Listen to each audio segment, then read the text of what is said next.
Hey guys, it's Slimming Rush, and today we're going to be looking at a live gameplay sort of tutorial on how I like to play light tanks.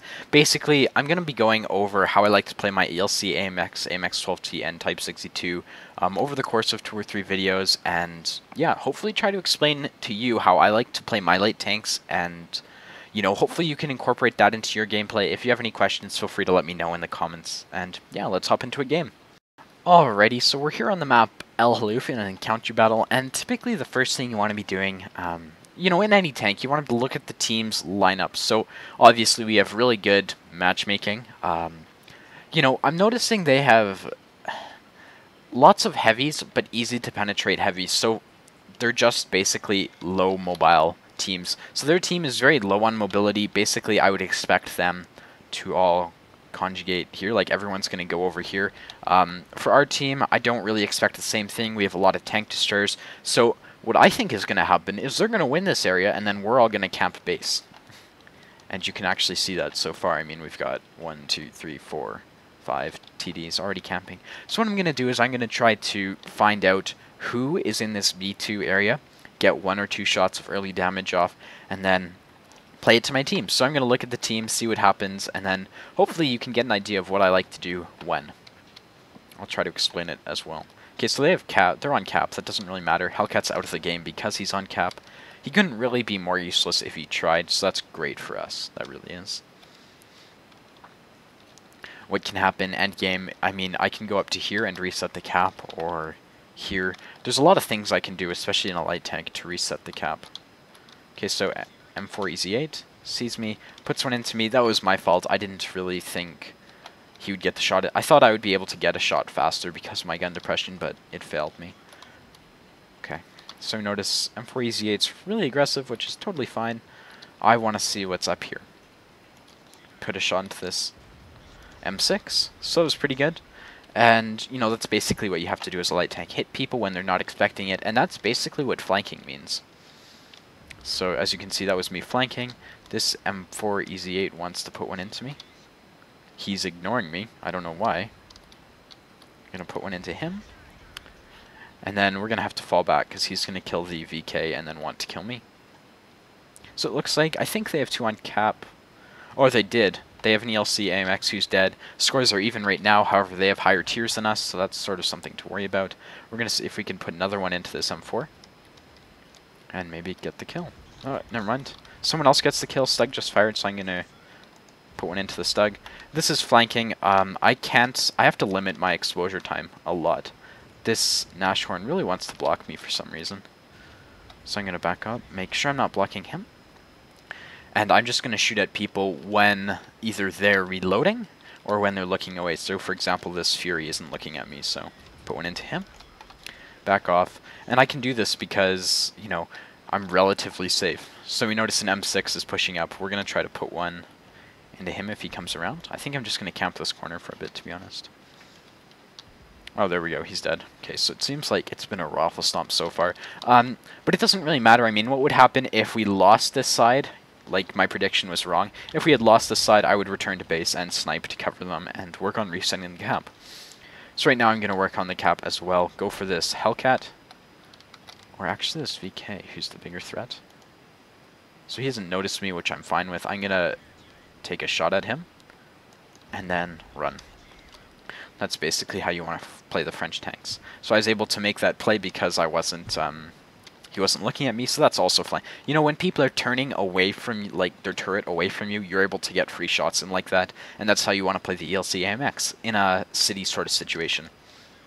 So we're going to notice artillery. I'd rather kill artillery right now simply because I hate artillery. There we go, he's dead. So then we're going to work on this Hellcat. I think there's going to be TDs to my right because we haven't seen them. Well, I haven't noticed them so far. Okay, so Hellcat's up. He dies. The dynamic gameplay got him, and that's basically the game. If this game was closer, though, me being alive would be really important. As you can see, this is when scouting becomes important. I'm going to light all of these tank destroyers who are camping base really hard. Unfortunately, I got hit. We're going to pop up beneath this guy, try to put one into him. Okay, so he's missed. pretty stupid play by him, to be honest. As you can see, me lighting him allowed, you know, the camping TDs to get one into him. KV1 hasn't noticed me yet, so we're going to put auto aim on, look around, and put one into him as well. Now we're going to get safe. I'm in a bit too much action personally right now, so we're just going to try to play it calmly. There we go. So hopefully I can kill this KV1. Or a Stug can kill this KV1, that'd be nice too. And basically, as you can see, end game, I'm playing the assassin role, and I'm also playing the, assassin role basically, and the scouting role. So there we go, that was my first kill. I've done quite a bit of damage.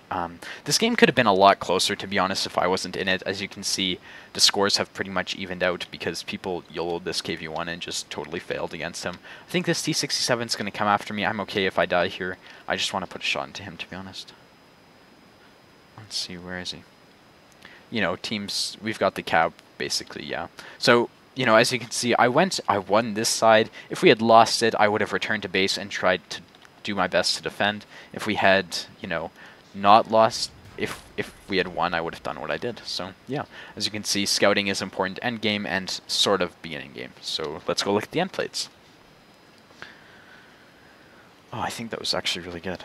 Alright, so that was a high caliber with 1,500 base XP. That was actually a really good job. We might have lost that if I had not been in it. 2k damage, so that's pretty good for a, you know, first attempt. My last attempt I forgot to record, so that doesn't count. So yeah, this is a decent attempt with exactly 1,000 base XP. So, you know, when you're in a light tank, you want to be doing what I was doing, flanking, getting shots in when you can safely do it.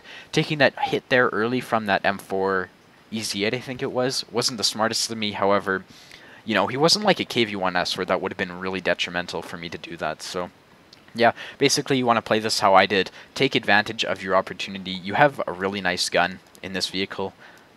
So yeah, if you can make that work, that's great. Now I'm going to talk about crew skills and equipment. As you can see, here are my consumables. You can change the coffee out for, you know, gasoline or fire extinguisher, whatever you can afford to run, basically. Crew skills, I like to run camo and 6th sense. For second, I'd probably want to go brothers in arms, and maybe view range perks, but simply that's because this gun has such long aiming time that I feel brothers in arms would really help it out a lot. So yeah, for equipment, I've chosen vents, binocs, and rammer. I chose these because I like to be a flexing tank. I like to be able to, you know, put myself in any situation and have a fairly decent chance at doing that. The vents and the rammer help me for doing the brawling that I was doing and flanking. And then vents also helps out with sniping end game because it increases your accuracy and reduces your aiming time. Binocs are great end game because if you need to scout, you can passive scout with binocs really effectively because they increase your view range by 25%. So yeah, hopefully this video was helpful. If you have any questions, let me know down in the comments below. And, you know, I'm going to probably do 2 or 3 more videos, one for the AMX 12T and one for the Type 62.